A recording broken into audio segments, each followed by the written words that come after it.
time, a lot of water passed under the bridge since we said anything about, let's say, proper subject of metaphysics in a pure sense. And as Kali Tribune started out with articles about Rene Guenon, two of us will initiate a discussion about said philosophers tonight.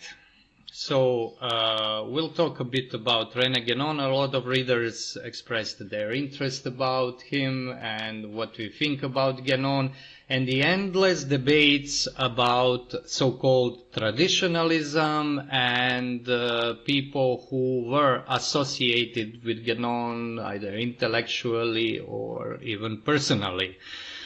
So I would start out by saying that the very term traditionalism was denounced by Guenon, not as a historical movement because it was not yet in existence. I'm referring to his book Reign of Quantity and Sign of the Times, where he says that traditionalism more or less is one of the isms, and as such that is not compatible with what he understood as expounding this, let's say, eternal manifestation or expression of eternal principles in written or oral form.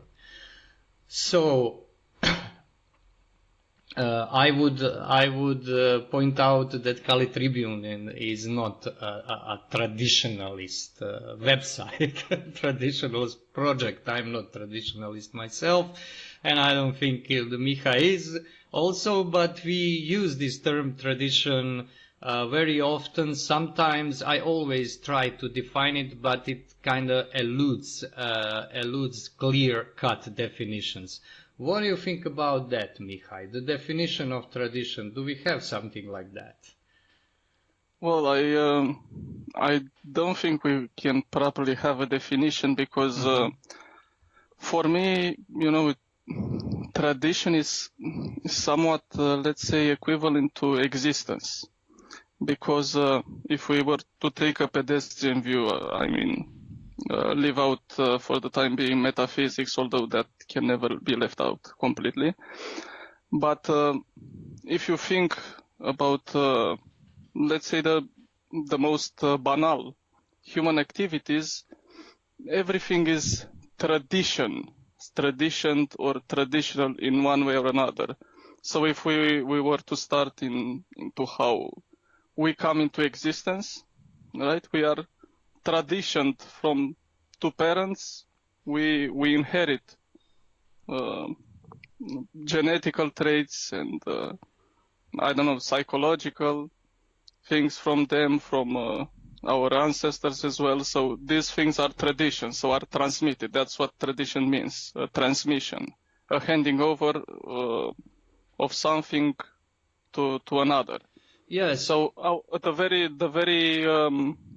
how to say, the very mode, the very way in which we come into existence, in which we come into this world is traditioned from this point of view. Mm-hmm. So, it's a principle that the beginning dictates the whole development. So if our beginning is traditional or traditioned, then it follows that our existence, the whole content of our existence is this way. The one thing you said piqued my interest. You mentioned genetic traits, and it was the first thing you mentioned, that it is a yes, that's form the of... first thing that came into my mind. Yeah, and that's interesting to think about. Why this? Because I don't think that somebody in not only in radically previous times like Middle Ages, but even in 20th century would think of that first. That would not be the first thing that comes into mind, because I would say that this relation to origin, which is tradition, as you say, relation to beginning in the widest possible sense of the word, is not something that can be reduced to special forms. But I'm picking this up because this gives us a clue about misunderstanding of this term. And the misunderstanding that is prevalent even among intellectuals who are thinking in this, let's call it, traditionalist conservative way, the way they see it. They tend to grab on these isolated instances of temporal origination. And interestingly enough, genetics is one thing that most people today pick up on. And with it usually comes some understanding of evolution. And the usage of the words, I think, is very important here because when we talk about beginning and development, we don't have to talk about genes and evolution. And I think that the very fact that today this relation is understood in these materialistic terms tells us something. And this is, I think, prevalent also with isms. We mentioned traditionalism. Isms seem to be theories, or better to say, acts of intellectual reduction of something that is abundant and unbound in intellectual sense, and reduced to a system, to a closed system of, let's say, propositions or political teachings or quasi-religious dogmas. And this is not something, just to get back to Guenon, not something that Guenon understood as tradition, and I think you and I also don't understand it as tradition. No, of course not.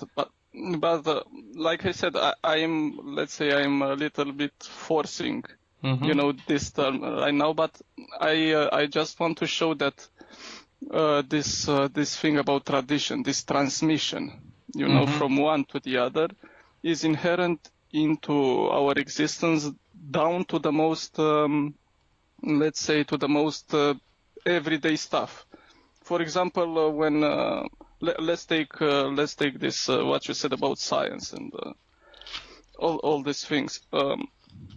For example, science is also traditional from some point of view, because of course you need to trust, right, that the experiments done by others in the past are valid, and you don't start everything over from scratch. I mean, you don't repeat all the experiments, or you don't test all the theories that have ever been put forward, right? You pick up, let's say, where the previous generation has left, and you go forward from there. So from this point of view, and every human activity, when you learn a craft, you learn to do something.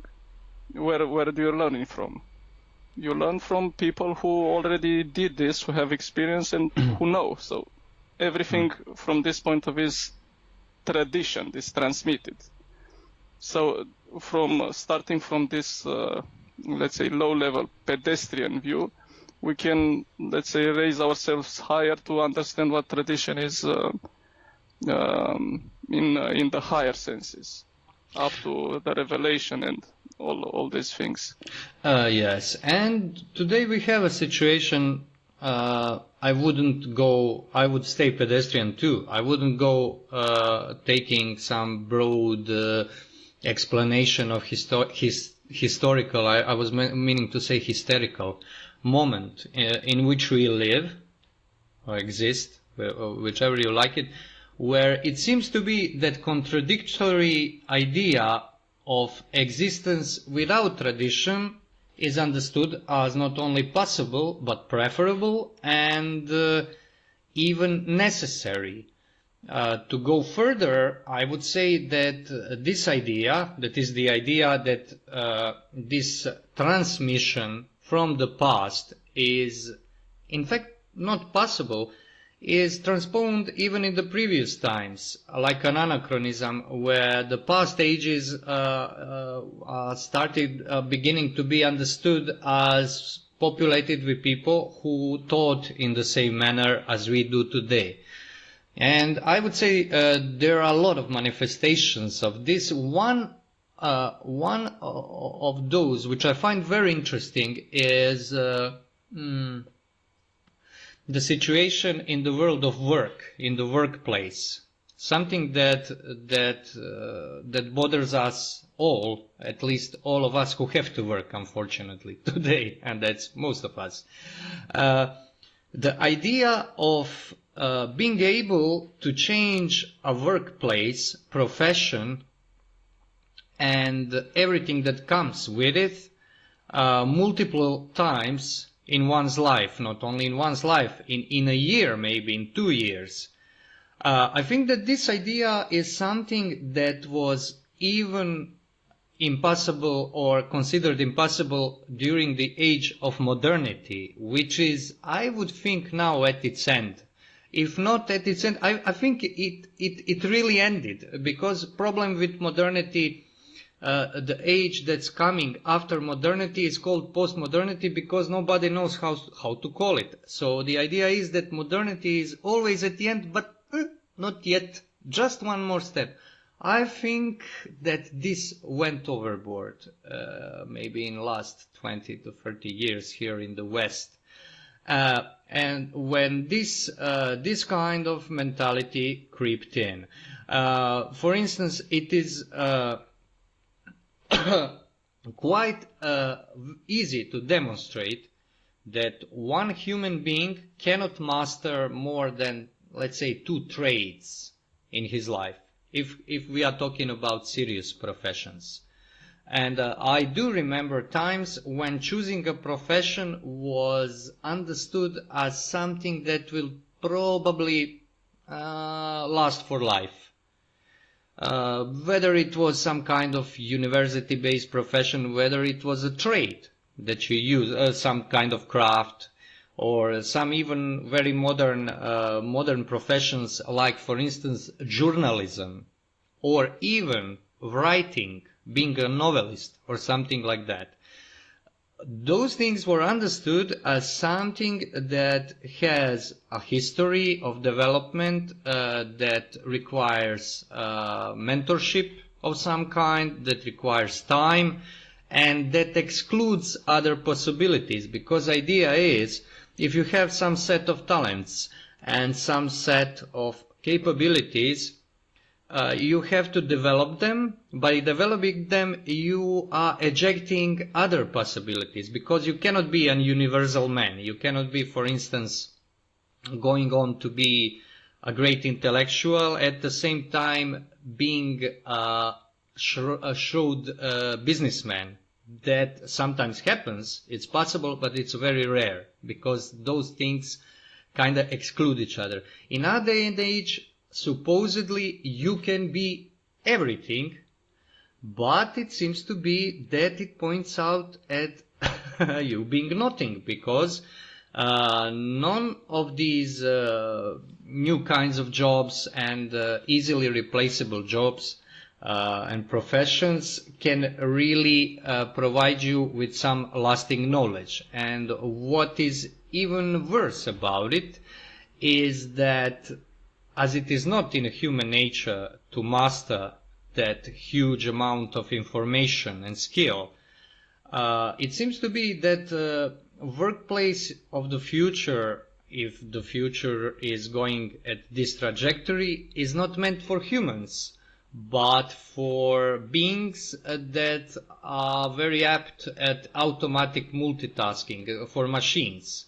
Although I would not say machines in the broader sense of mechanical machines, but rather for digital machines as computers, which ends up in avant-garde of postmodernity and posthumanism, and makes it somehow a logically necessary conclusion of that process. And this is, I'm saying this just to give one example of this negation of tradition in the broadest sense of what you said, transmission of past existence, literally, not only past knowledge, past existence. I think it is a very interesting topic, this what you said about the workplace to study.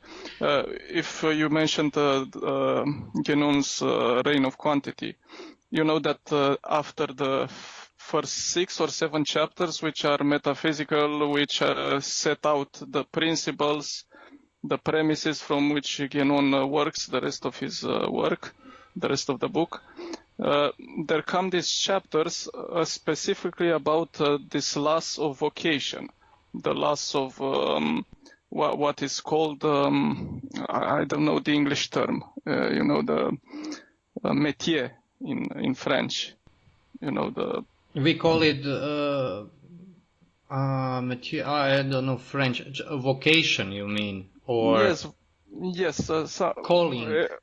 Yes, a calling. Yeah. In Romanian, we have a word which designates both the thing you do, the thing you work. You know what you are. For example, you are I don't know, a writer, a sculptor, or something. And in its origin, it also means your measure. Let's say the measure that you have. That is what has been given to you, what has been imparted to you. Or something like this. Anyway, so let's call it a vocation. So Guénon, after the first 6 or 7 chapters, he writes specifically about this subject, about the fact that modern jobs, modern work, reduces itself often to mere mechanical tasks. Of course, he was talking mainly about the industrial revolutions, the work which was being performed in the factories, the blue-collar worker, which of course had to execute mechanical motions all day. I know he worked in front of a conveyor belt and did the same thing over and over again. And now this industrial revolution phenomenon transposes itself to absolutely all places or all workplaces, all types of work.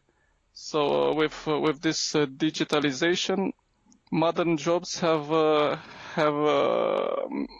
become increasingly mechanical. The idea of vocation is being more and more lost because of this. I don't know. I think this is valid for many places in the world. I can say what happens in Romania. You finish a university, but that university which you finished, the thing that you studied, the subject that you studied, has nothing to do with what you are going to do later in life after university. For, let's say, I don't know, 90% maybe of the people who come out of universities work at this corporate mechanical jobs, where you practically, I don't know, use 10% of your brain or something like this, you basically answer emails and work at some very repetitive task. And I think this is not like you also said, this is not something small or something unimportant. Like, okay, I just work on this some hours a day, 8 hours probably, and then I can do whatever I want and I can be whatever I wish. Not only, of course, like I always said, 8 hours of doing something will definitely impact the rest of your life, the rest of your existence, because it is impossible not to. But the fact that you are not developing, you are not, let's say, you are not cultivating that which is given to you. I mean, your inborn vocation, your talents, so to speak.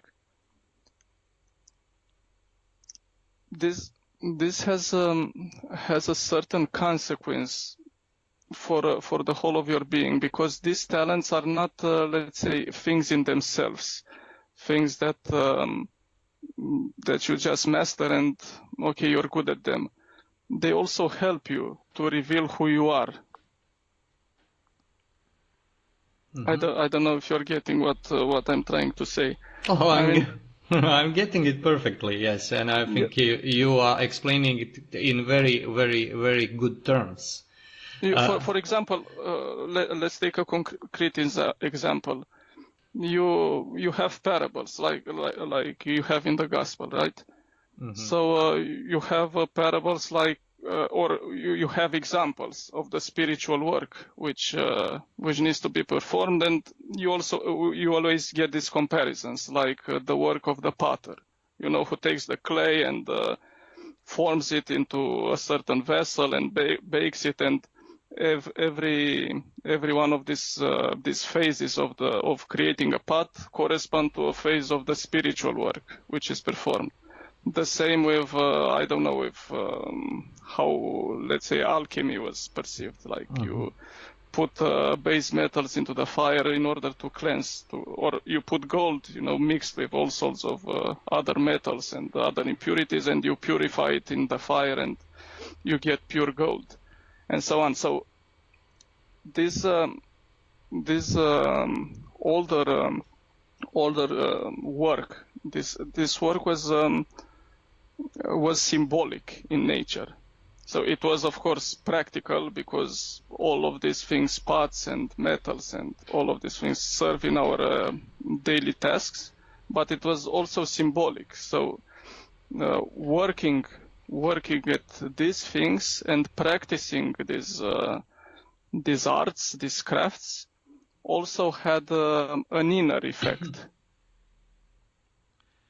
Yes, and I think this is the crucial thing, because this implies that there is something in us that is given and has to be developed, like a grain of or seed, and work in a sense of what we call calling. We call it in Croatian we say poziv. Poziv literally means calling, but in the religious sense, because when you say that somebody became priest,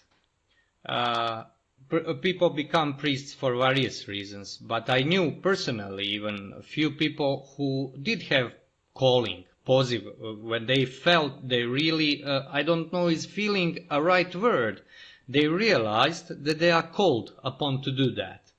Now if you assume that you are called upon to do something in this world, this implies that that will be probably one thing, and probably will have this professional aspect that you will develop it through work, because as you said, work takes a good part of your life. It takes at least 8 hours of your life.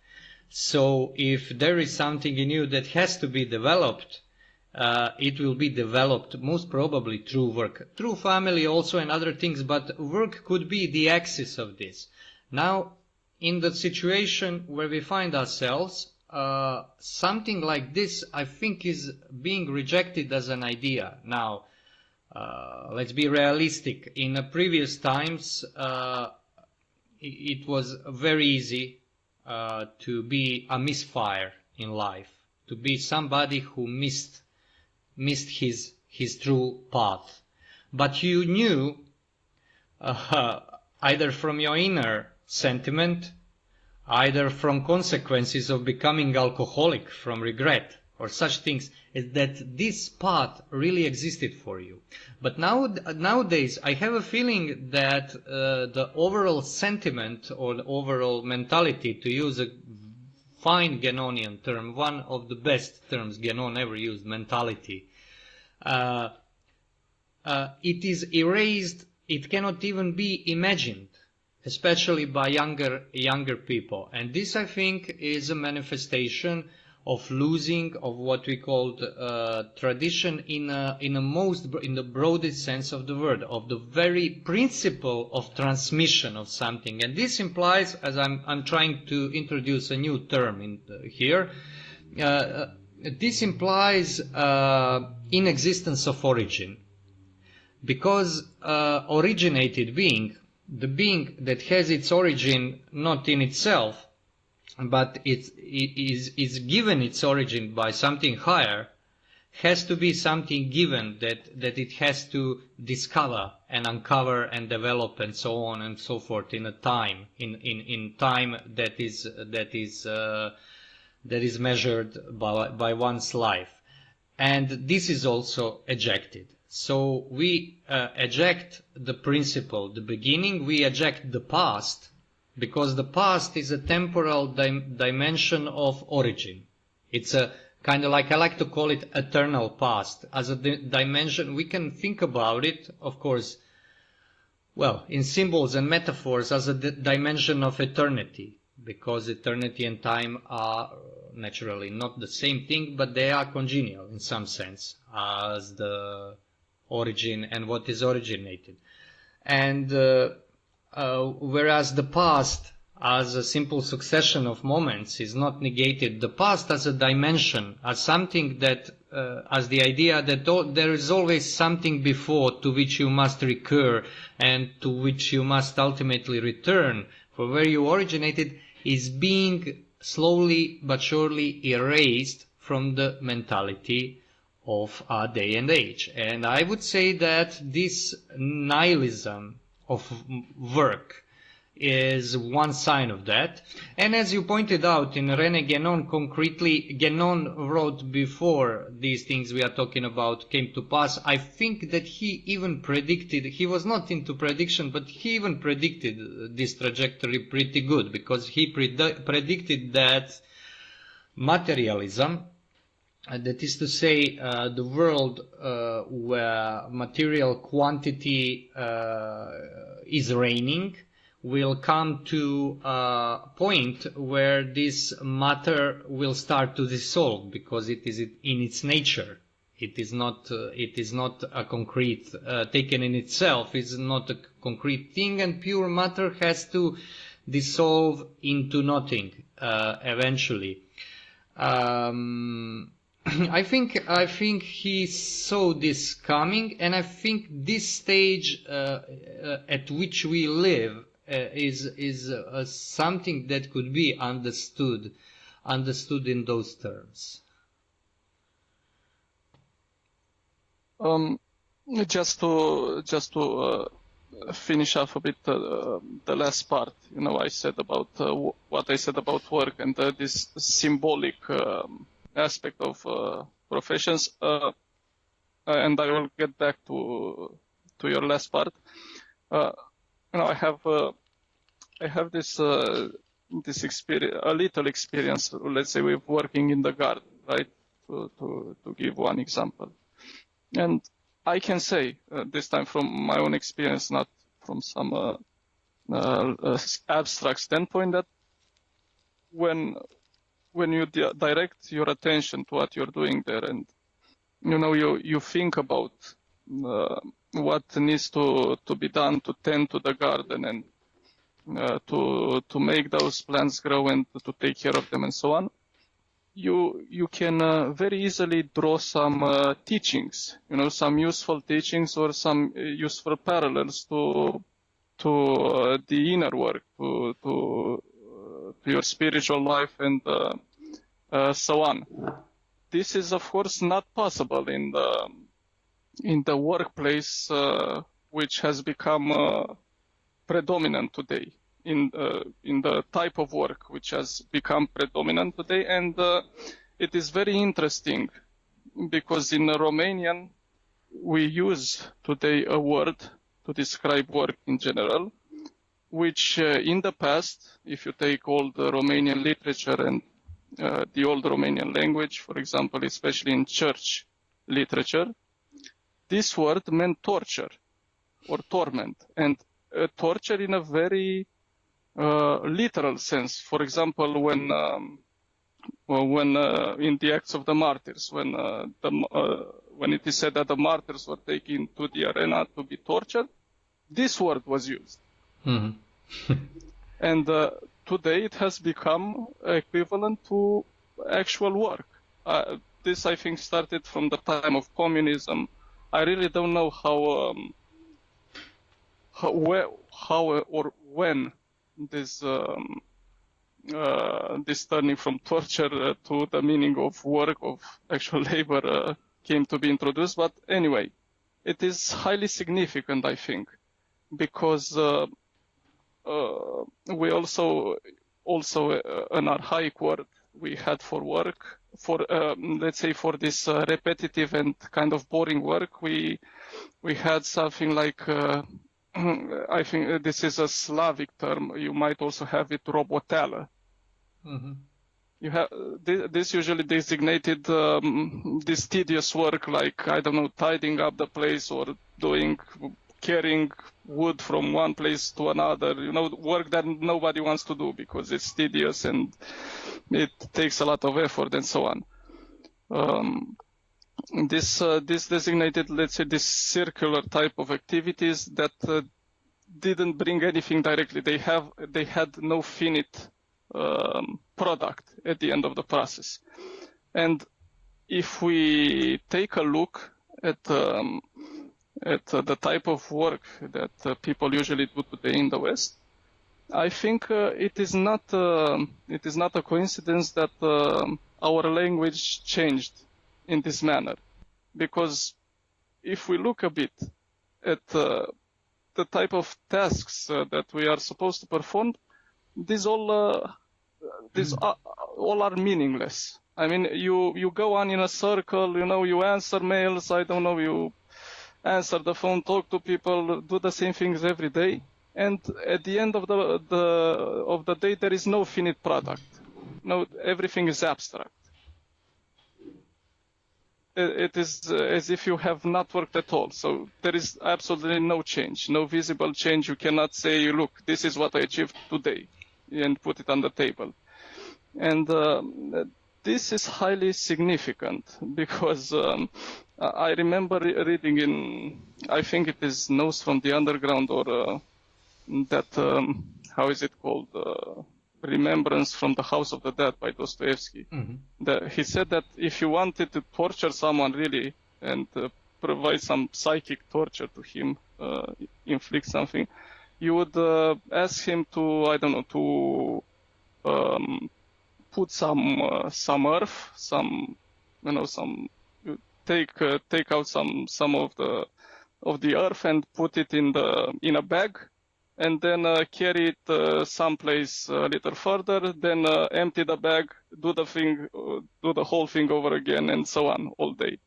And it is a little bit, sad and a little bit scary to say, but this is what modern jobs have become nowadays, mostly.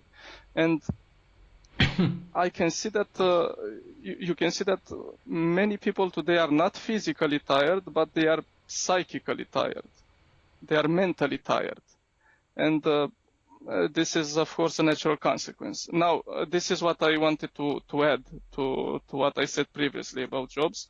And now to take what you said about this being a sign of denial of tradition, I think today we are living out the consequences or the effects, the final effects of what was set in motion at the beginning of modernity.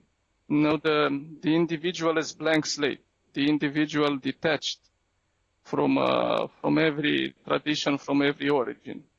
We can say that, and I argued this point in a previous article on Orwell's 1984, that postmodernity is practically modernity which has lived to its ultimate consequences, to its ultimate effects. And one of the premises, or one of the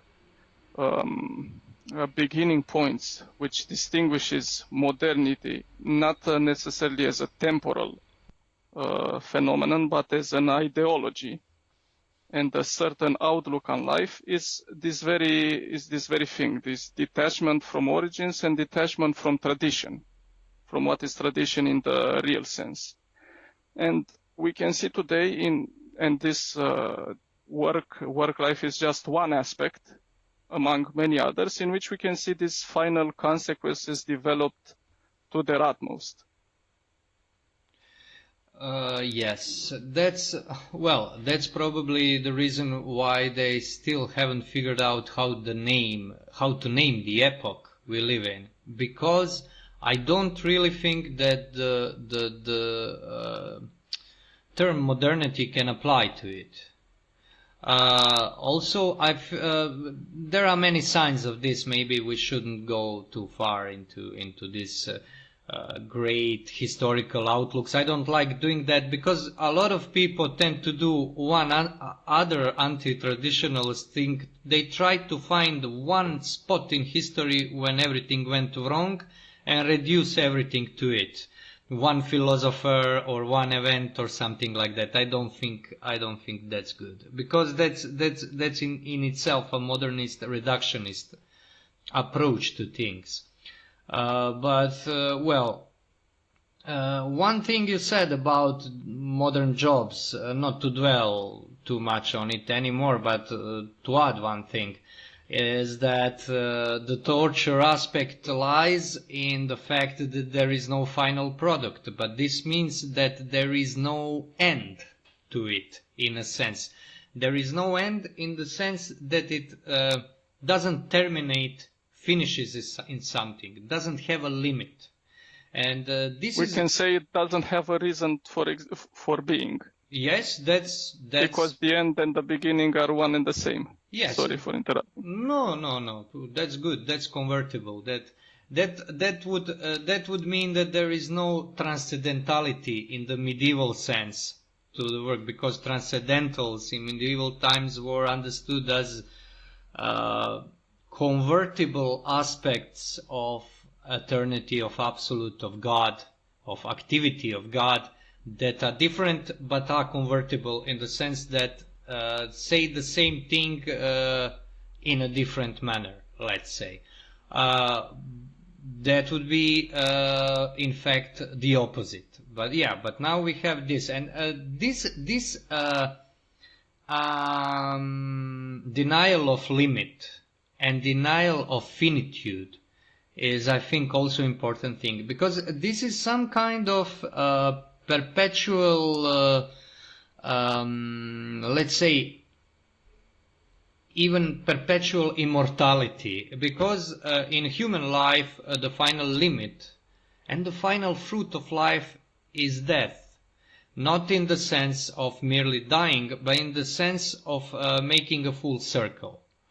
Now this job aspect of things clearly shows that you have idea of work that never finishes and that never recurs to its reasons of existence. And I think this applies to men too. And paradoxically, at the first sight, we have these ideas of digital immortality, of dreaming up of immortality in a sense of a machine as posthumanists. This is this is not so far off, I think, because the very nature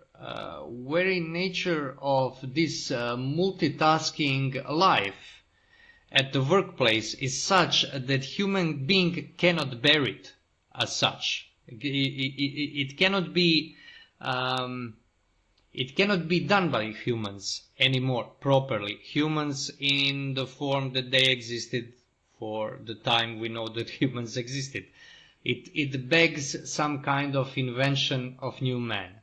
So I think that this plays into it too. It's I'm taking the most radical thing just to push it to the extreme, and so we can see a big picture maybe emerging somewhere thereabouts. What do you think? One thing, this multitasking, of course, multitasking is opposed to the very idea of concentrating on one thing, of let's say of how to say, of taking yourself and recollecting yourself. This is the word. It is something adverse to recollection, because when you so-called multitask, I mean when you are supposed to constantly change your attention like a gyroscope from one thing to the next, what happens on a very practical level and on a very discernible level, your mind becomes spread. I mean, you are no longer able to concentrate on something. And if one of the serious consequences is, people ask themselves sometimes, why are we so let's say, why are we so demoralized? Why do people, come after work and they just lie on the couch and watch some Netflix or some other stuff like that? Because one of the consequences of doing this all day and really being immersed in it is that your mind becomes so tired that you are no longer able to recollect yourself. And recollection is something extremely important in probably every tradition which exists on the face of the earth. Because if you don't have these times of recollection, of concentration, of going back to yourself, you don't have an inner life, practically. This is what it amounts to. Because the inner life requires stillness, requires quietness, requires that you, let's say, detach yourself for a while from the flow of everyday activities, and you go back into yourself. But this is becoming increasingly impossible today. First, because this mechanical task, this digital work, is not at all something which is conductive to concentration, to meditation, to things like this. Unlike manual work, which is used, for example, by monks, to concentrate on their prayer. And then, of course, finally, because doing this for extended periods of time, you lose your ability in general. Your faculties, your higher faculties, which would help you in this recollective work, are becoming atrophied. And this has the very serious consequence of people being more and more alienated from themselves, externalized, let's say. And this is not a minor thing, because the spiritual life itself rests, your whole reason of being rests on this recollection, on this capacity to concentrate back into yourself. Mm-hmm. Yes, I think that greatest achievement of Rene Guenon, to mention him again, so our listeners don't forget that we still have him in mind through all this talk of ours about contemporary ills. His greatest achievement was realizing things along these lines, and a lot of people that interpreted him and took him as a kind of philosophical teacher or whatnot failed to see this aspect, because the whole thing, the one thing I find very problematic in people who in a way rebel against, let's say, modern world, as that phrase goes, is their automatic attempt to change externals, or better to say, to revolutionarily preserve past externals. That would be being conservative, revolutionary in a political sense. But I'm not here to talk politics. I would rather talk metaphysics. So it would be rather like some kind of extreme active conservatism that tries to combat this process by reversing it.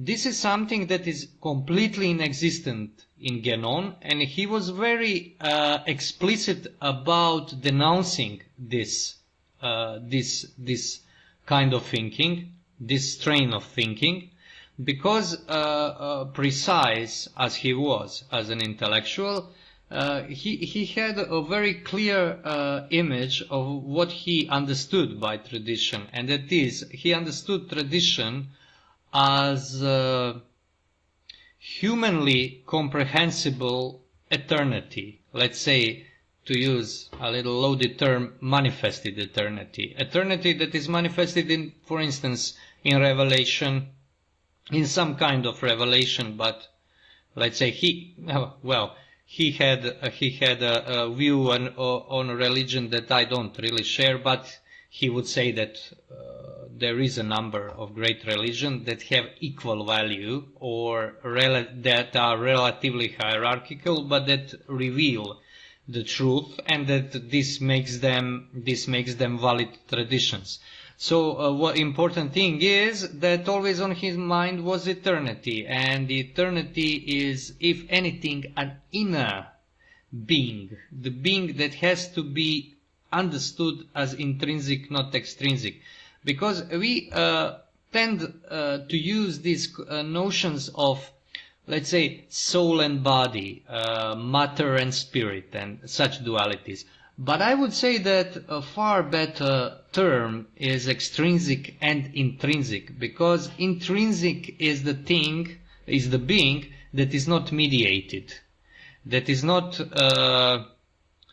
divided in parts, that is not outside. For instance, all the notion of the properly traditional notion of the relationship of body and soul is that body is contained in the soul, precisely because soul is intrinsic, because it is not material, it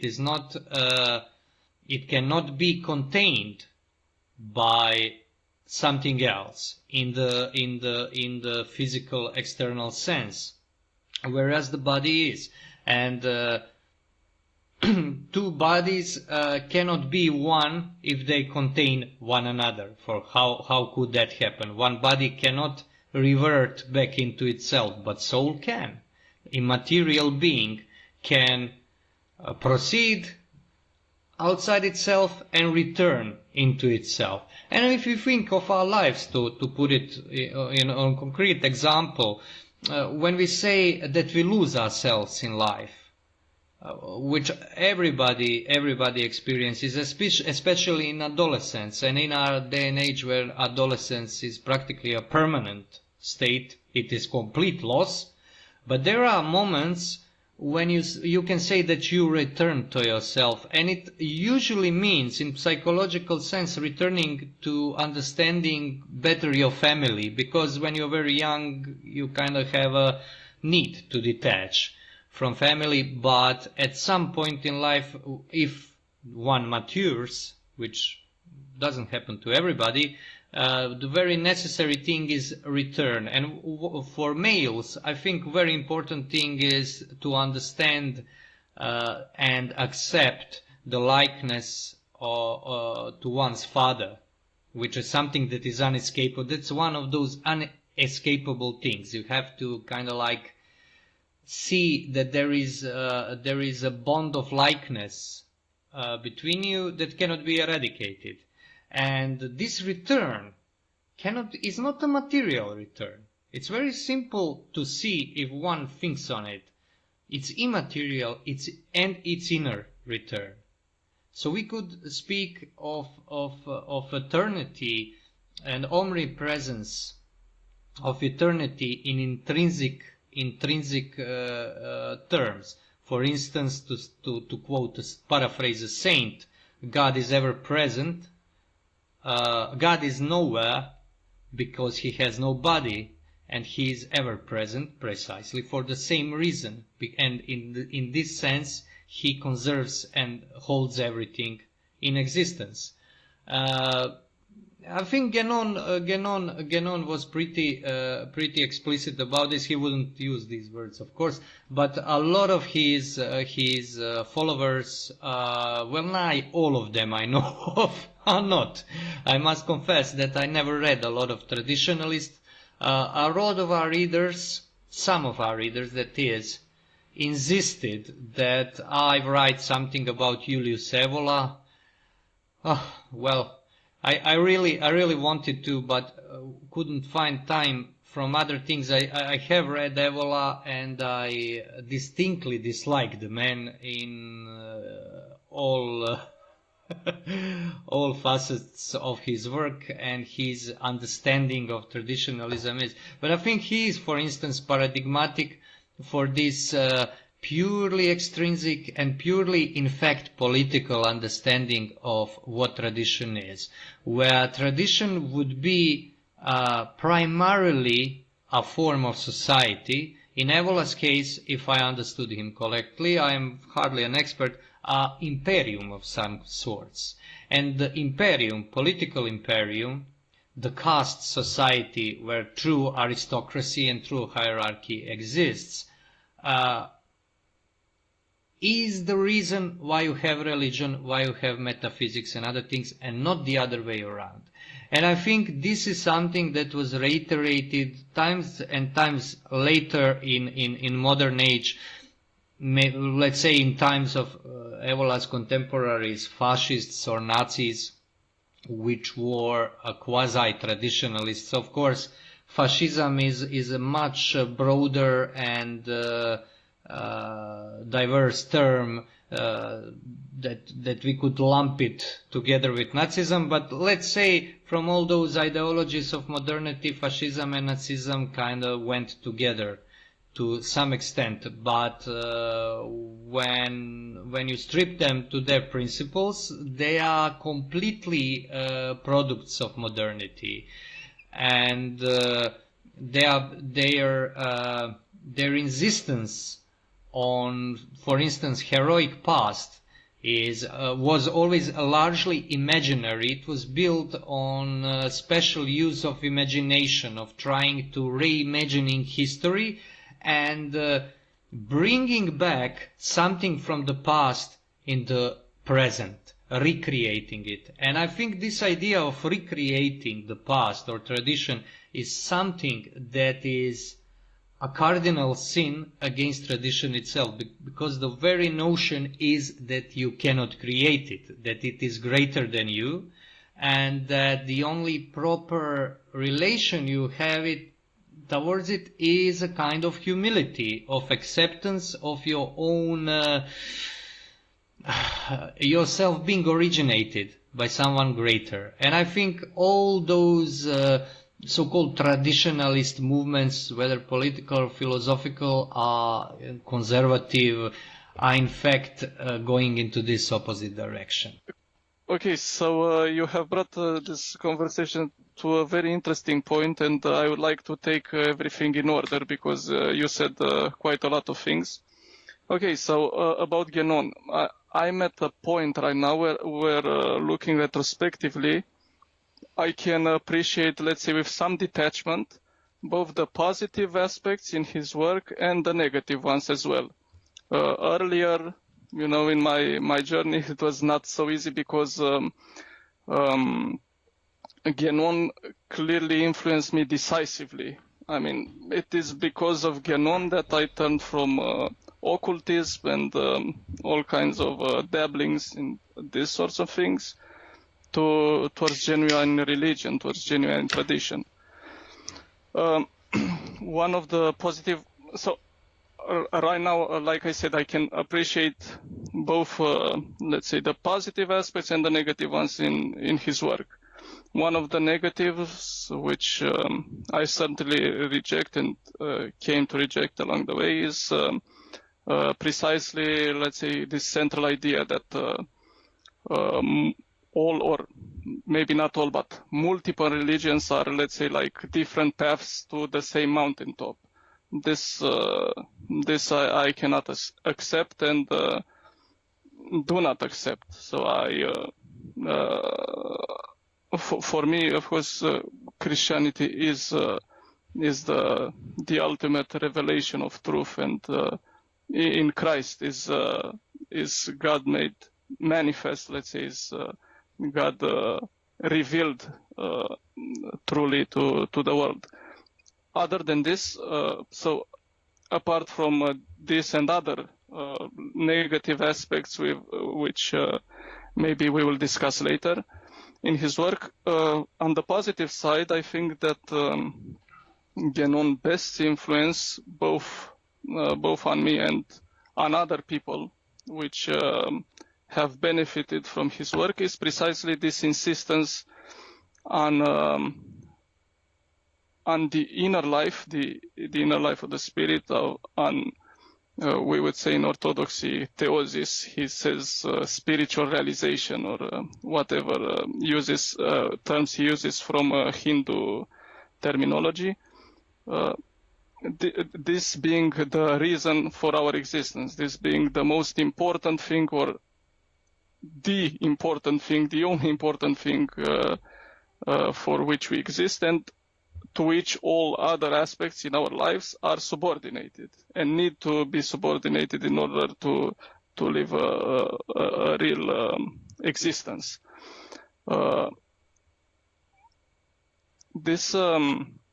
His insistence on the inner life or on the spiritual life is important, both, of course, for the person, for each person practicing the religion, but also in terms to having a correct relationship to today's society, and a correct relationship towards the world in general.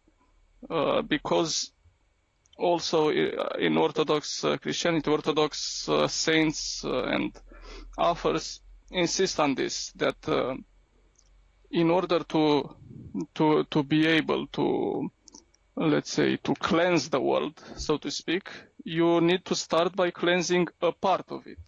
And a part of it is yourself. That you are not never going to influence anyone positively if you have not influenced yourself, if you have not transformed yourself. And this is something very important, because from the outset, now it excludes that kind of political activism which is so fashionable nowadays. That political activism which has in mind that all solutions, to contemporary ills, to the ills of contemporary society, can only come from a political action or from a political zone. This, of course, is not to say that you are never going to act in society or act in an external way, in one way or another.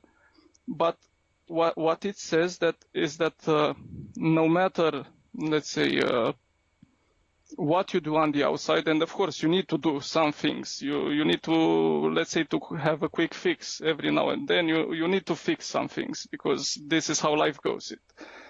Society wouldn't exist if nobody ever did anything. But what I'm trying to say is that no matter what quick fixes you may approach from an external point of view, they ultimately amount to nothing if the inner orientation is not correct. And this I think is the most important influence that Guénon can have on someone, and the most important influence that his work can transmit. If someone reading him catches, let's say, this spirit of turning your attention inwardly and reverting back to principles, this is the greatest benefit that he can receive. If on the other hand, like you said, he focuses, let's say, on the externals, on let's say some references he makes to the past, to to the medieval ages, for example, and so on, and tries, let's say, to adopt an external behavior, that let's say that he imagines that correspond to those epochs or to a certain, so-called traditionalist lifestyle, then he's on the wrong path, and most surely he will cause harm. Regarding Julius Evola, for me this is a bit subjective, let's say. I much rather prefer Evola to Schuon, for example. I think that both Schuon and Evola represent two very serious deviations, which in seed also existed in Guenon too, from some points of view. But they take, let's say, the negative aspects of Guenon, or incipiently or suggested now and then in his work, they take them to extremes. About Evola, I said I prefer him to Schuon because he has a little more substance in what he writes, and when he gets things right, he's pretty good. When he intuits one thing or another. Overall, his work, yes. First of all, the main thing, I think, the most important thing when approaching a work or a book or a teaching or a certain person is to try to figure out the spirit animating the whole thing. From the point of view of spirit, one can only be a little or more than a little bit uneasy, because Evola displays in many cases a kind of Luciferian pride, which can all too easily be transmitted to the reader, and which can have some very detrimental effects. I also experienced this, unfortunately. Of course, not because of Evola. He just, let's say, turned on some intrinsic things which were in me. But this is, I think, one of the main things to take into consideration when considering Evola. Secondly, his work lacks immensely because he's trying, let's say, to reconstruct traditional Europe without actually figuring out that Christianity is the main reason why such an Europe existed in the first place. So he is very much in line with today's neo-pagan movements and so-called philosophers, which I have to say that don't understand anything which they are talking about, because by rejecting Christianity, which has, let's say, transformed what was already good in pre-Christian philosophy. By rejecting Christianity, they don't go back to paganism and to the pagan traditions. They just go to an imagined version of those traditions. And this is something very different altogether.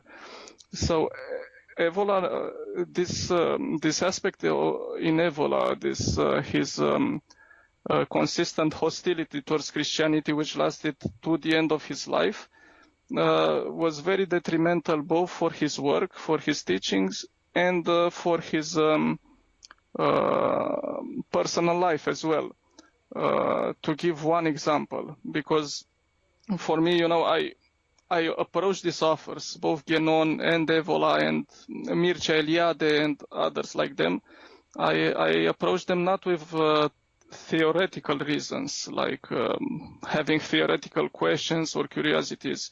Now, for me, everything was very practical. For me, it was like that's how it was in my immature years. Okay, how can I achieve transcendence, or how can I achieve something of these sorts? How can I have a spiritual experience or something like this? To put it in a few words, because of course this is a little complex. So when I came to read one of his better books is Riding the Tiger. He says this book is about let's say how to engage the modern world on an existential level, how to concretely engage its negative and dissolving aspects without becoming yourself dissolved. He at the beginning of the book, he really says some ugly things, like, for example, he imagined that one solution, although he didn't say that it was the only one solution can be to actually continue and contribute to these dissolving effects to bring about the end, so you can start from the beginning again, which is akin to those some neo-Protestant sects which try to bring about the apocalypse quicker by committing mass suicide or something like and Alexander Dugin, and his ilk. Perhaps. Yes. Okay. So this is a parenthesis.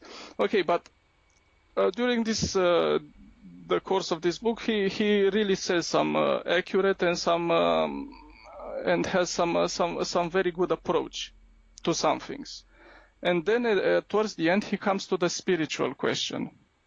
Okay, so how can the so-called differentiated man, as he calls him, relate to spirituality nowadays? How can he become initiated?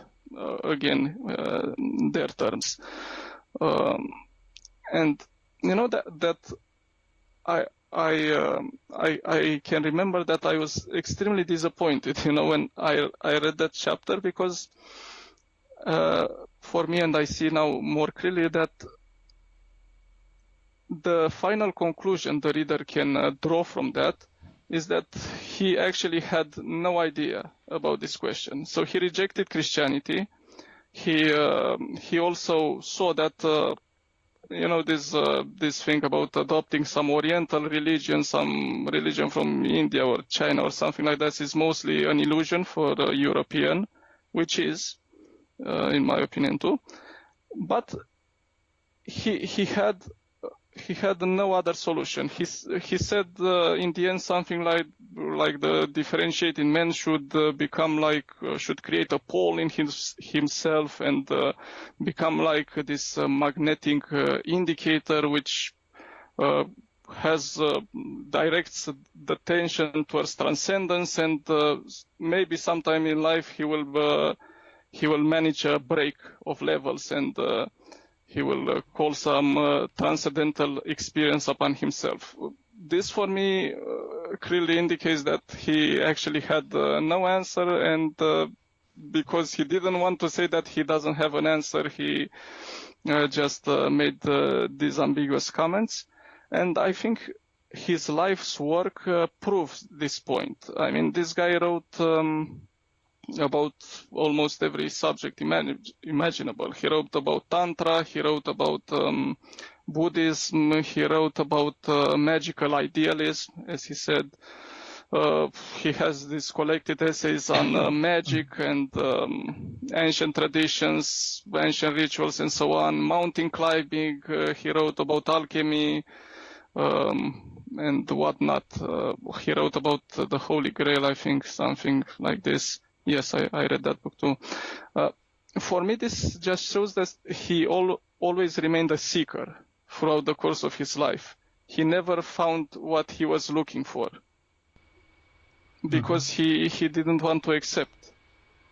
He didn't want to accept, let's say, the very heritage for which he was supposedly fighting, because Christianity is, let's say, the main aspect, the center of this heritage. Like you said, he put the imperium at the center. He said that this is the idea which united Europe in the Middle Ages, which is, of course, not true. The imperium was the consequence, was let's say, the external transposition of the Christian idea of unity, of containing every people and so on. And yes, from this point of view, Evola had some very concrete and very serious negative effects on many of his followers. For example, there was some terrorist attack in Italy in 1980, I think in Bologna. Those people claimed Evola as their mentor. Evola is no longer alive at that point, but some of the things which he wrote can drive someone towards thinking that terrorism can be an acceptable solution in some cases. Also, I think Evola is one of the main influences behind the European New Right. Like the kind of thinking that you get when, for example, searching on Arctos Media. And the books and the type of authors they have there, it is a very big ideological salad if you look at that website and the types of books they publish. Yes, I also agree that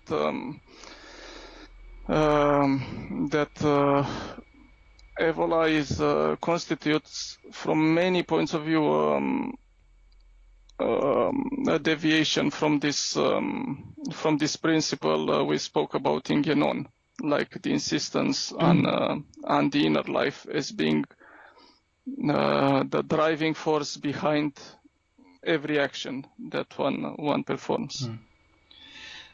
Yes, and I think he displays how simple the error is, how small in fact it is. It is just the inversion of one principle that turns the man who maybe had all the prerequisites, intellectual and otherwise, to understand things properly, go into completely opposite direction, which happened to him, obviously. Besides, I think in Evola we have a problem not only influence on New Right, but Evola was working in towards the end of the Second World War. He was working with, I think, Waffen-SS on so-called stay-behind undercover cells that would remain, Nazi cells that would remain in Europe if the Soviets should occupy Europe. And that's eerily similar to what was later on the so-called Gladio project of CIA, of these stay-behind units that were there just in case if the Soviets march in Austria, Italy, and so on and so forth. And those groups like Ordine Novo, that terrorist group you mentioned, they blew up that train station in Bologna. They were of that sort. They were that kind of people. So I think, of course, this cannot be easily proven, but as he was always close to military,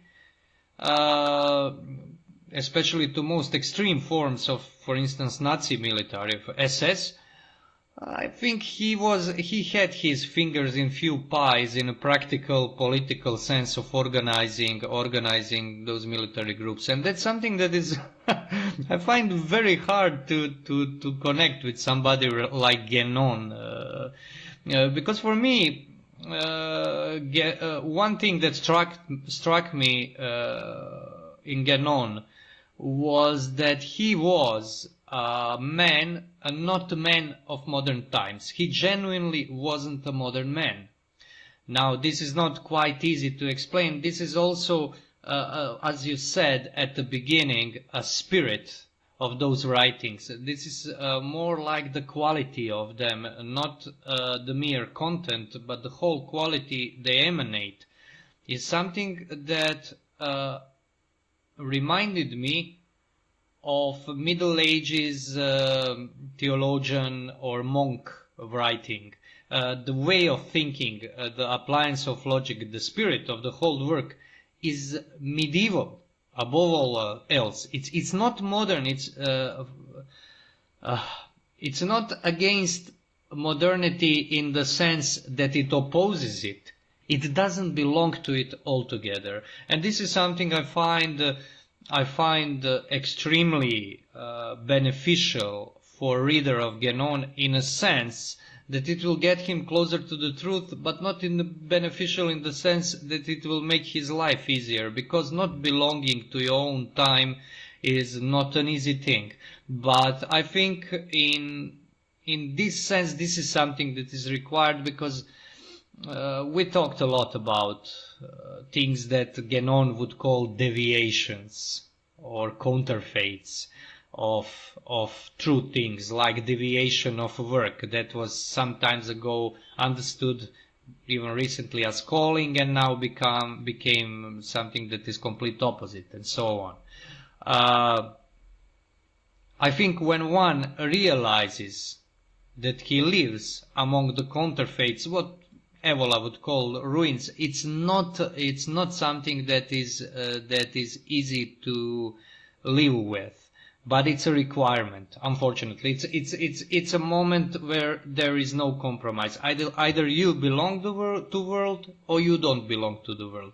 And I think Guénon, in some sense, didn't belong to the world, to qualify it to the modern world. I'm of course using a Christian understanding, because I can't use any other, even if I wanted to. Guénon was maybe more unique in his understanding of this, but he was definitely not a man of his age, and intentionally so. And this is not, I think this is not a small thing. This is what he calls mentality, and by mentality he doesn't think simply a habitual way of thinking, but the quality of one's whole understanding of existence, of existing. And his mentality was not modern, and therefore this is probably the reason why he understood modernity so well. I would point out, for instance, one interesting thing. He published A Crisis of Modern World, I think in 1927, and that was, if I'm not mistaken, book is too far to grab it on the shelf, the year when Heidegger's Being and Time was published. And Being and Time, Sein und Zeit, was a great hit when it came out at the instance, because Heidegger was already very popular among German students, and later abroad in France and so on, even in US after the war. And Heidegger's life project, in the eyes of some people, seemed to be similar to Guénon's, especially those like that Arctos Publishing you mentioned. They love Heidegger, especially his anti-Semitic writings from his so-called black notebooks, and I'm sorry, not Arctos Publishing, Countercurrents. That's this white nationalist site, but it's quite similar, I would say. And interesting thing is, who heard about Guénon's Crisis of the Modern World in the 1927? He must have not have so many readers, and now nobody studies Guénon at universities, as far as I know. But I think that book is, and a whole life work of his, is far superior to Heidegger's, although they seem superficially similar in some conclusions, because Heidegger was a man who, well, went in all kinds of wrong ways. And this is interesting thing, how this kind of a man that really grasps, at least partially, the spirit of the age is unrecognized by that age, and even now almost unrecognized, going into anonymity. That deeper you go into truth, the deeper you'll go into a kind of anonymity, but your influence could be exerted nonetheless, because Guénon was and still is a very influential thinker. Not very popular, but very influential. Not always in a good way, I would say.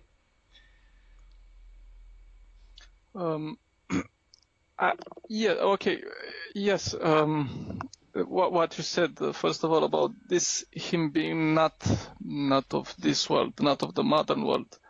Okay, that's only partially true, because some of the things he wrote, for example, are typical of let's say 19th century, beginning of 20th century occultist milieu. which is pretty much part of the mother world, I would say. But yes, in regards to his outlook on life, to the very principle, this inner principle, which I mentioned, which is the main, let's say, the main positive thing in his work. In regards to the standpoint, to the vantage point from which he analyzed the modern world and the spirit emanating from it, and so on. Yes, indeed, this introduces someone who is, let's say, not acquainted to traditional philosophy, to traditional logic, and to all this stuff. He introduces such a reader to an entirely new world, to an entirely new,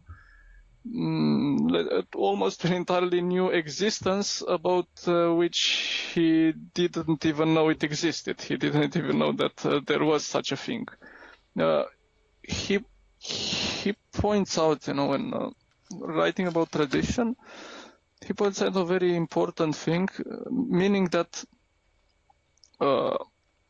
our experience is not absolute. What we experience today has not always been so, and that people of other times, of other periods, or the things which we think today are important, had no importance or had minimal importance for people living in other times, and are still valid, for people who live nowadays, but like you said, do not belong to this mentality, or to people living in places where modernity has not imposed itself completely. Mm-hmm.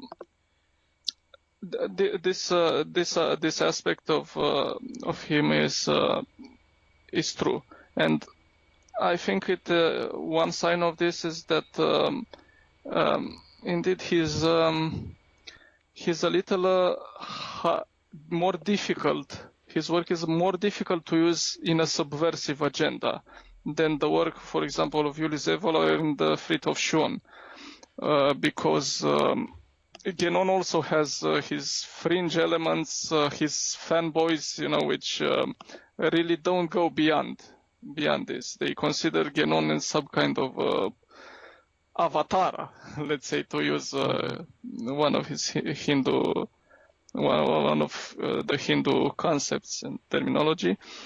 But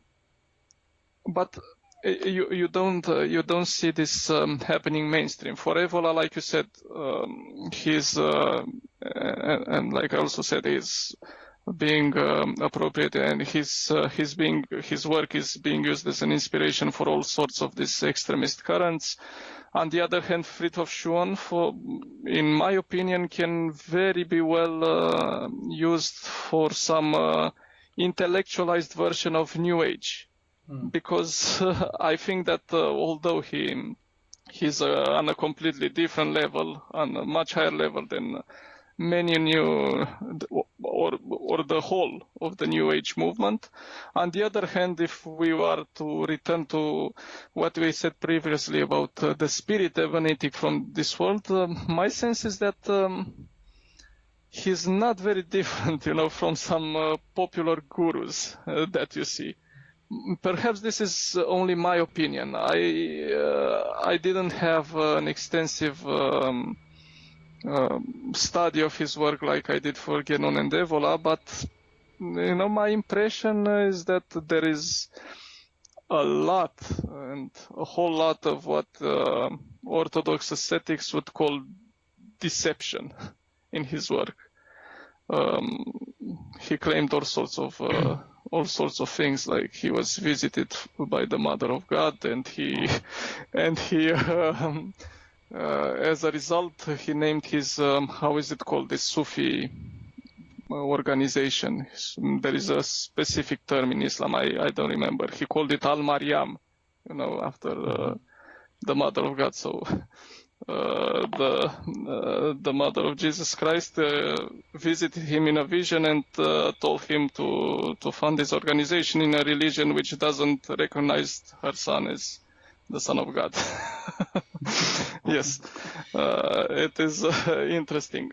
But anyway, returning a little bit to Guénon, the fact that he is not so easily appropriated by different currents or different ideologies of our times shows that his work, his thought, his way of life contained a lot more substance than you see in others, who try to follow in his footsteps one way or the other. I think and this is important to point out, his lifestyle, even though of course I disapprove of his conversion to Islam and so on, but his lifestyle at least is consistent with what he wrote. So he took this step into, so he left France and settled himself in Cairo, which at that time was I don't think it was such mayhem as it is today. And it is, and as it was after World War II. I don't know. He did all these things. He really, let's say, walked the path. He really was consistent with what he said. And this is a thing that you do not see in some other authors that call themselves traditionalists, and some of them, are quite, let's say, docile academics. Others are have dubious occupations, like, for example, Evola and his connections and so on. And this I think is a positive, and another positive point, when discussing Guénon. This time I mean him as a person and not necessarily his teachings directly. Yes, but well, person, it's hard to for me always hard to answer the question, is the person or the teaching more important? But in this sense, person is, because he's an individual. He was not a priest. If he was a priest, that would be a difficult thing. But he wasn't, and as you pointed out, yeah, he was infected with occultism, and in his earlier works, he shows, he kind of displays how this motivates him, because he wrote those books against spiritists or spiritualists and theosophists, and at one point he says they don't understand the true science that esotericism conceals, and so on and so forth. I don't, and he gives me an impression that this was something he was looking for, and that's kind of like, I would lump it under the term Gnosticism. This idea of acquiring this special knowledge, and very individualistic and so on. That's something that is very hard to swallow. And this idea that tradition, that morality is kind of like secondary thing. It is secondary thing to principles, but it is very close to them. He would call it sentimentalism. I remember that one of those... there was one talk between him and Jacques Maritain and Ossendowski, and Maritain was telling him that how in India this underclass has horrible life and so on, and he said something. He just shrugged it off like, well, those are ephemeral things. So those are not ephemeral things. I mean, people dying of hunger, not people in principle or people that we imagine, but people we see dying of hunger and then being unmoved by this. I don't like that. And there is the strain, such strain in him. This is something I definitely don't like. But, well, let's say that nobody's perfect. Of course, nobody's perfect. But Guénon is kind of like very very interesting figure, and for various reasons I think we point out at least some of them, and he does deserve to be talked about and written about, but I don't think he's somebody who should be understood as teacher, and I think that was not his intent altogether. He was not a guru. I mean, at that time, well, as I gather, he devoted at least one book denouncing any kinds of gurus and anything coming from the East to the West that is massively accepted, because even in that time, at the beginning of 20th century, there was this flood of religious syncretism and this kind of people seeking for their spiritual directors in all kinds of crazy corners. So definitely this occultist esoterist note in my mind always stayed with Guenon, and I don't think it did him much good, but well, we can't help it. But at least, as I said, he was one man who was able to invoke the spirit that is radically different than what we have now. And what we have now, well, I don't think there is a point of reiterating all the ills of the postmodern, modern, however we'll call it, world ad infinitum. We started by some very, as you said, pedestrian examples, which are the best because we can all relate to them. As the workplace, there are others. We could talk about modern philosophy, or in what it turned out. We can talk about a lot of things, but I would say one thing, and that would be, I would say, final word for me, just to get back to the beginning. My generation kind of experienced this breakdown of modern ideologies, of communism. And this breakdown was the end of the Cold War, the end of the global geopolitical alignment that lasted for a long time, and everybody cheered except communist elites, at least some of them, but but it didn't last long. I know some of the things that happened that went with this was a loss of some traditions. That is to say, some things that people used to call traditions.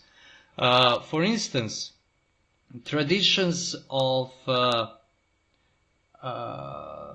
writing, of a writer being a revered person in society, or even journalist, or some such things that were in the 20th century considered as, let's say, professions that, or manifestations of human creativity that are somehow above average society and are very desirable.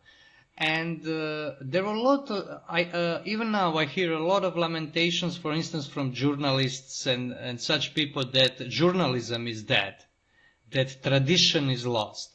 And what is ironic in this, what is the irony of it all, is that these very professions were, or if not professions, let's call them, writing is not a profession, it's an art. This art form, for instance, was in many ways, I would say, a replacement for institution of saint or prophet or even a well-educated priest that was at work, for instance, in Middle Ages. And now, even those, let's say, I would call it deviations, but kind of like,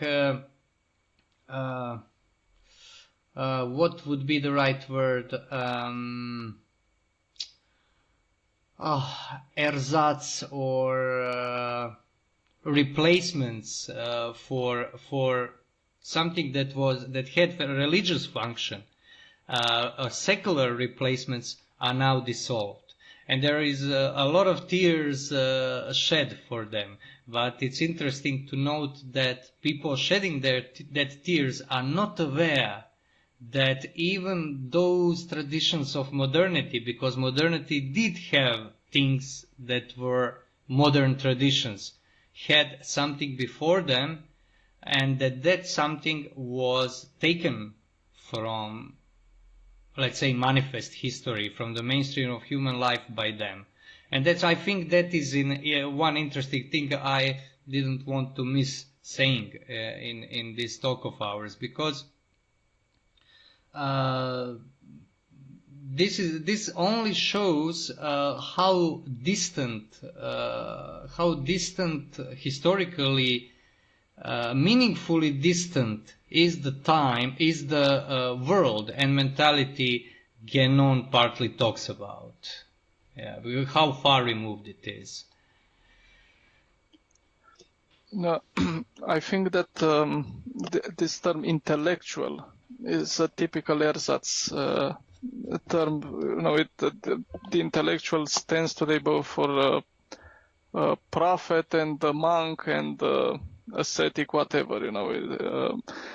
It is a sort of surrogate, of modern surrogate of these things, because what you typically call an intellectual in modernity stands for a person who has a lot of erudition, he reads a lot of books, and he has all these theoretical notions, which many times are not even, let's say, transformed by a real Weltanschauung, by a real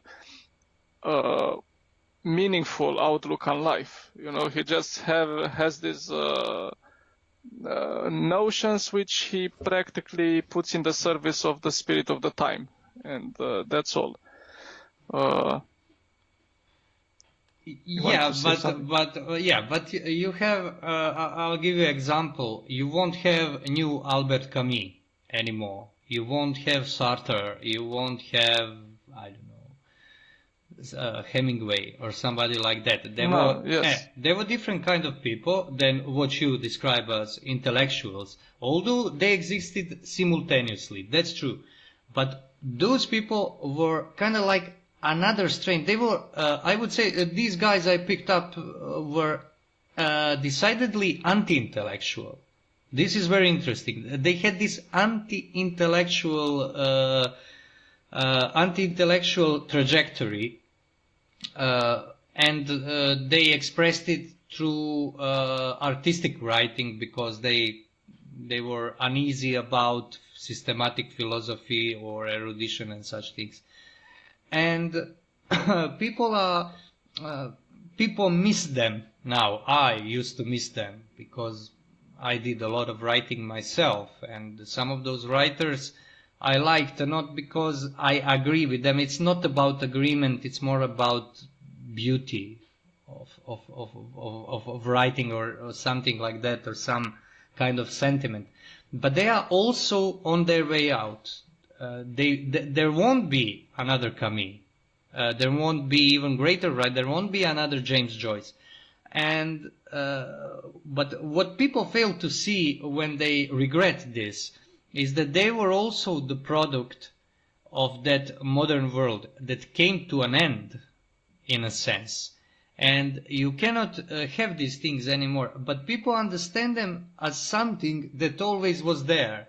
There was always a courageous journalist. There was always a courageous writer, if somebody like Sartre can be called courageous. But Camus, let's say he was, to an extent. He to an extent practiced what he preached.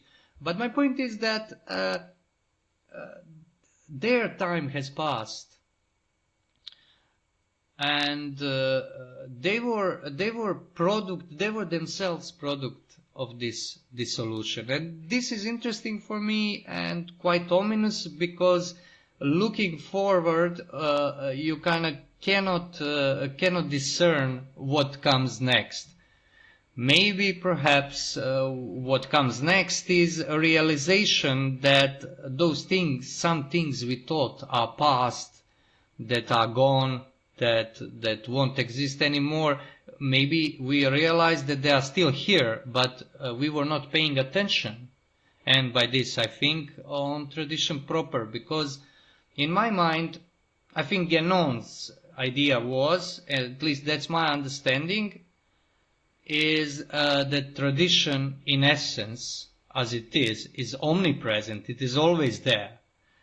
And the reattachment to tradition is not to reach in the past, or, God forbid, recreating something, but realizing something, realizing its presence, or realizing that perhaps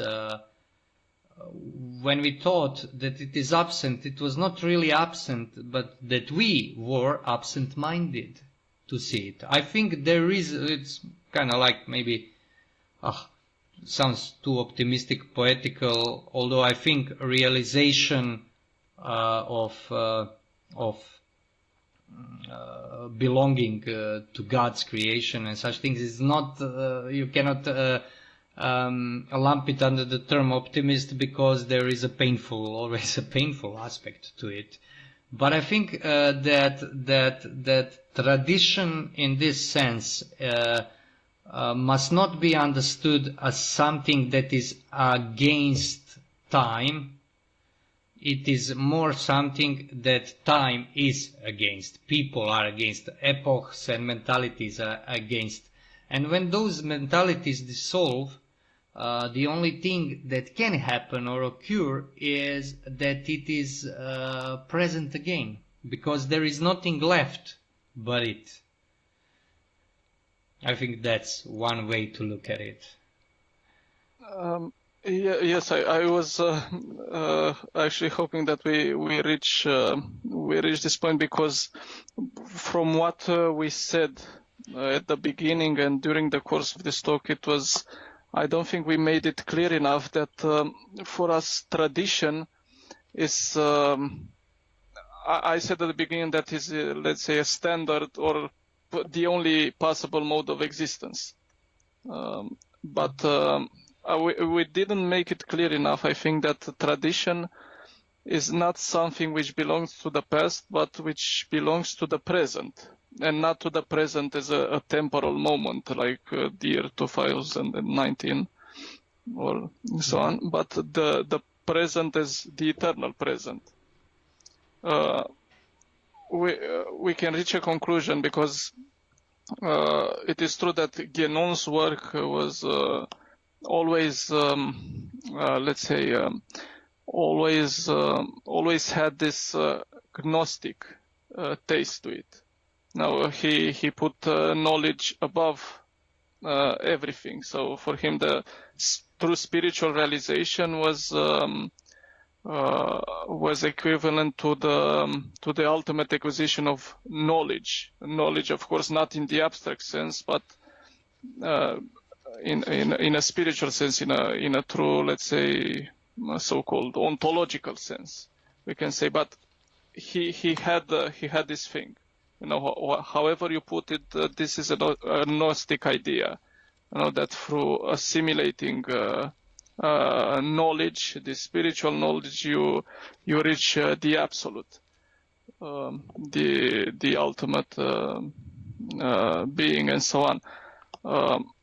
For me, this is, and I have seen this throughout the years as time went past, and let's say I immersed myself ever more, you know, in the Christian tradition, in the Orthodox Church, and so on. that the let's say solution to our predicament, which we found ourselves today, is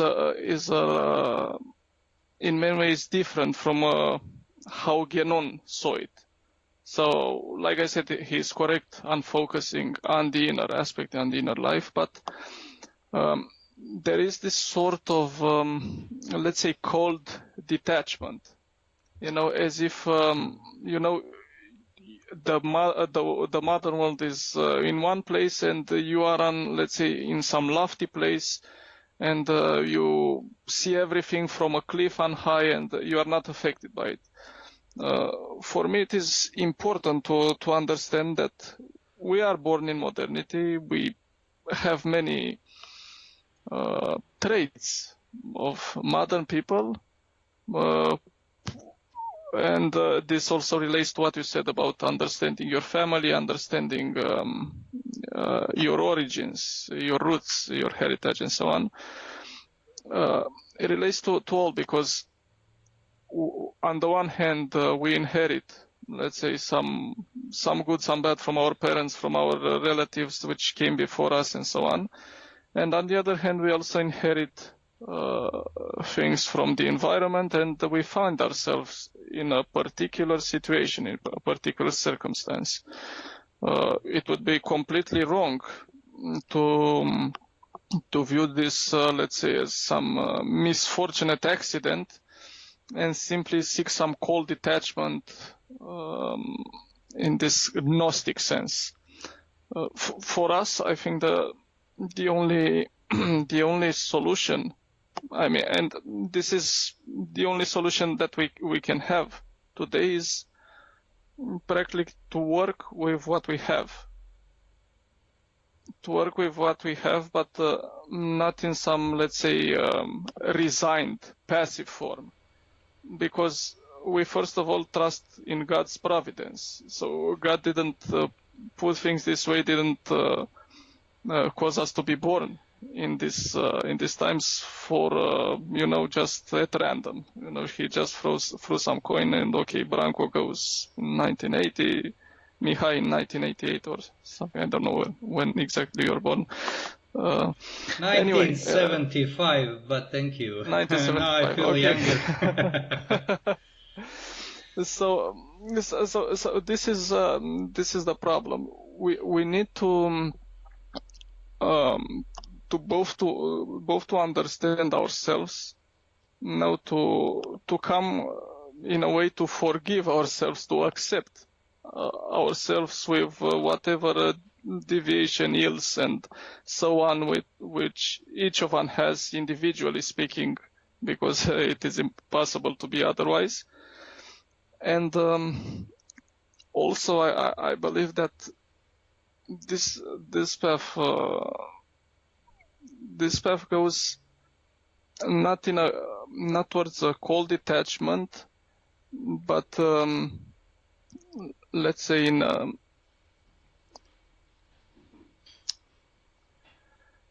the seeking of an inner personal transformation, as well as, let's say, a radiation outside, towards the edge of reaching towards the others, of forgiving the others. First of all, forgiving your family, your parents, because many people struggle with this. That they see some bad thing, some flaw they inherited from their fathers, and they just go on a rampage against their fathers because look at what predicament he caused me to be in, and so on.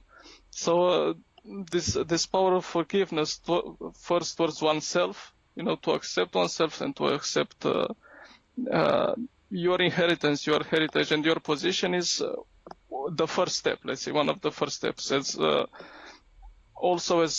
my priest told me once, go along with the others until they invite you towards a fall, towards sin.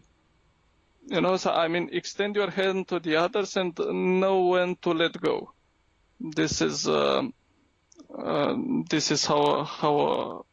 my take on it is. So this is why I also said in a comment, in your previous podcast on work and so on, that we need, I think the most critical aspect, the most critical virtue which you need today is patience, because the world is in such a state that you can easily despair, you can easily lose your mind, you can easily acquire this bitter quality, this bitterness, and this almost nihilistic tendency in the which you just say the hell with everything, is every man's for himself, and I don't want to have to do any more with anything. So this is the most crucial thing to focus on. This patience in faith in God, first of all, and because this is God is the only one you can truly put your trust on, put your faith on. I also wanted to add one more thing about this tradition being the present. There is this verse from the Gospel of John in the 8th chapter. When the Jews keep provoking Christ, in saying who he is and accusing him that he's demonized and so on. And he said, you are not doing the acts of Abraham. Abraham was happy to see my day. That is the day of resurrection. And they said, well, you're not even 50 years and you saw Abraham. And he answers them, before Abraham was, I am. And this is, I think, if we can have a definition of tradition, if this is possible, I think it can be taken as this verse, before Abraham was, I am, because in this verse both past and present are there. You said a few times that tradition is something which is always before. You didn't say in the past, but before. Before, first of all, in an ontological sense, because God and the Word of God is before the whole cosmos. Before everything which was made, He is. And this, let's say, ontological anteriority, this ontological precedence, is reflected in our horizontal plane, in our world, in time, as this chronological precedence, because tradition is always something we inherit from the past, because this is anteriority in our world in time means inheriting something from the past, means that something was temporally, chronologically before you. But this is very important, because this is where tradition separates itself from traditionalism, is that this, what comes from the past, is not something like a box full of memories or a box full of old stuff which you inherit and you try to make sense of, but a real presence in the experience of the Church, of the saints, of those who are before us. We look not to, let's say, celebrate some things which were and are not, but to actualize, to experience ourselves the presence, the originator of tradition, which is God. And this, I think, is the best definition of tradition. It is something which is ever present, which always is. So you can never say that it was. It is. At every moment is. And it is also something which we, in our world, in our situation as beings in time, we experience it as also, as the, let's say, fruits of those which were before us.